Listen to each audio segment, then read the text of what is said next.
All right, we're going to start off with teaching inside and outside wrist releases. These are usually the first techniques I like to teach for new students who come in and are learning self-defense for the first time. Keep in mind, an inside technique always comes towards your center line. An outside technique always finishes away from your center line. The center line is the line that goes through your center of gravity through your whole body. All right? One of the very important principles of this move is unbalancing your opponent. When he grabs my wrist, he has as much control over me as I have over him. Right now we're at a stalemate. It's muscle versus muscle. I don't want to deal with a stalemate. I want to break that stalemate somehow. And I'm going to do that by taking a small step back into a cat stance. Now I'm strong and he's weak. So once again, step down. I'm going to bring my hands in, looking me at my palms. I'm using his reaction against him. If he's holding me here, and I move out, he tries to pull me back in. If I move in, he tries to pull me back out. So I'm going to use that against him. Step back to balance him, pull in, look at my palms. As he pulls them back out, I let my hands come around, push down. Notice my elbows stay nice and close to my body. All right, one more time. In, around, down. He pulls his head forward, he's right here. Shift forward to shoe toes, grab, do not interlock your fingers, overlap your hands. Pull down, knee. One more time.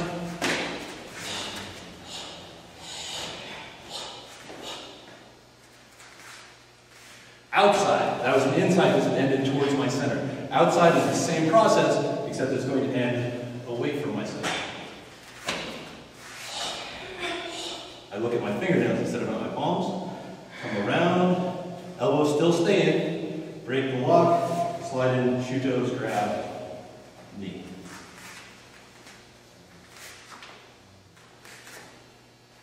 Okay, this is a defense against a front choke.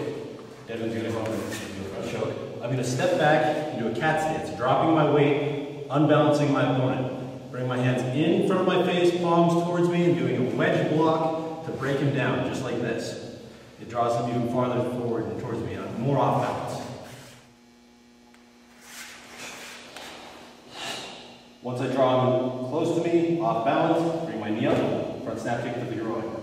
Slide forward into a front stance, tate shoe toes to the neck, grab behind. Never interlock your fingers. If I interlock my fingers and he leans his head back, ow, it's a lock on my own knuckles. It's no good. So I cover, cover. I also don't want to leave my fingers uncovered at the back because he'll just pull away. I can't hold him. But if I pull him like this and he pulls away, he pulls me right into the knee. Also, don't draw his head right towards you. You're going to get hit in the face with his forehead, which is the hardest part of his body.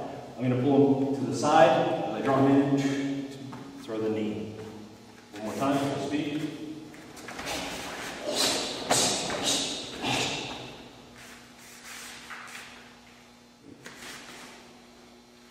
The self-defense technique against the one-hand shirt grab. Trap the hand, opposite leg, knee to the groin. Step back, cross your arms. I'm in a back stance. 70% of my weight's on my back leg, 30% on the front leg. My center is towards my back leg. I'm going to do a rising block to remove that hand from me. The hand should be loose after I do the knee to the groin.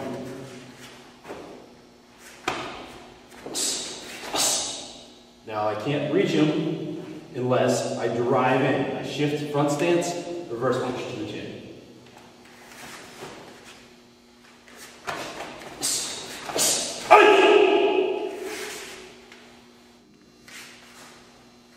The defense against a two-hand shirt grab.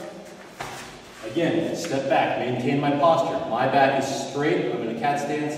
I draw him in and down. I'm going to do a double forearm block inside to draw his hands in, loosen his hands up. Front snap kick to release those hands from my shirt. Come around, double Morote block, get the hands off of me.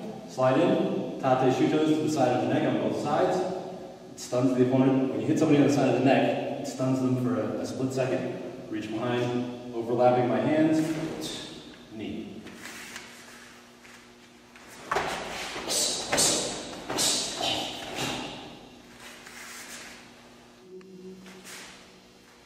Defense against the rear mug. Your opponent's going to come up and grab you, spin you around, and grab you from behind. Now I'm in bad shape right now because he's got his forearm across my throat. I'm not going to be able to breathe. So I'm going to use whatever strength I have, pull my chin in and his arm down, and put my chin in the crook of his elbow. Now he can squeeze as much as he wants, and I might not be comfortable, but at least I can breathe. Alright? I'm also in bad shape because he's got me bent backwards like this. No good. I can't do anything. I have no strength. I have to regain my posture, straighten my back, bend my knees, get below. I'm going to pivot my hip out like this, giving me a straight shot at his stomach. Elbow to the stomach, hammer fist to the groin. Alright, that's going to loosen him up here, allowing me to step around and control this arm. There's an optional arm bar. I keep his palm up, my hand under his elbow, raises him up. Front snap kick to the ribs.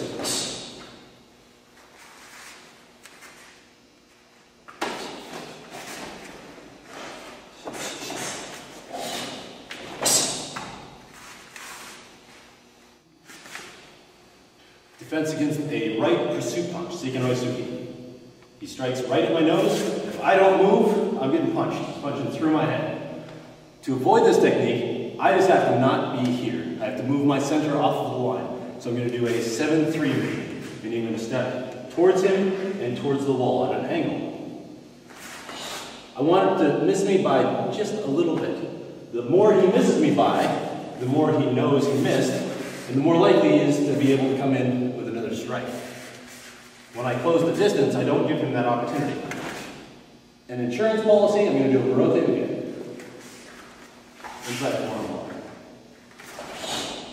Just like so.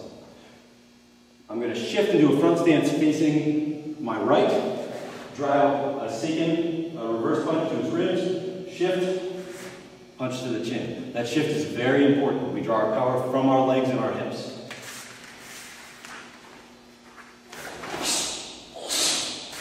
It's called an outside technique, an outside 7-3, because his punch is in between my center and his center.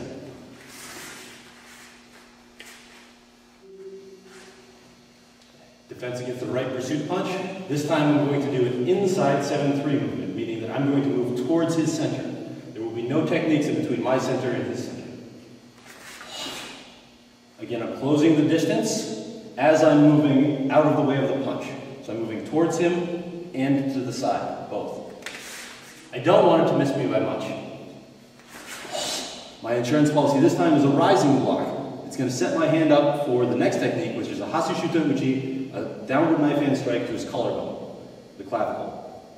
Reach behind his head. Again, very important to do a pivot as I throw an Epi Uchi to the side of his jaw.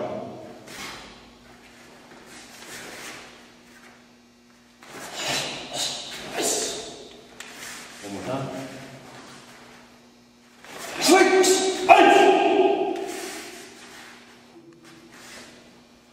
Self-defense technique against a rear leg front snap kick.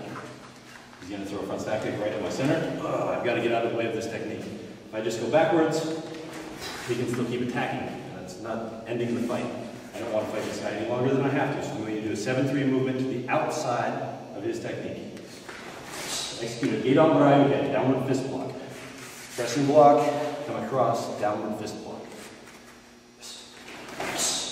I'm going to shift, pivot, strike to the ribs, the floating ribs. Then I'm going to shift and pivot and do a Tate Shuta Uchi, a bent wrist knife hand strike, to either his sternum or his throat.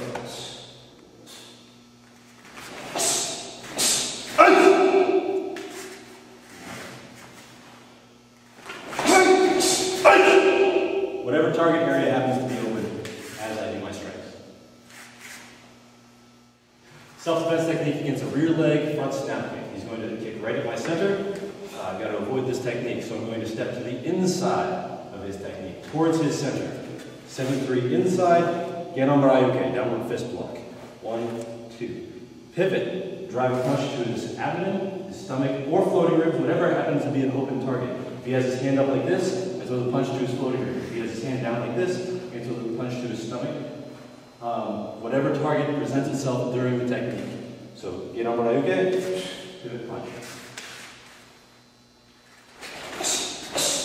From here, that's going to buckle him down, like so. I'm going to pivot again and drive an Epi Uchi, an elbow strike to his chin.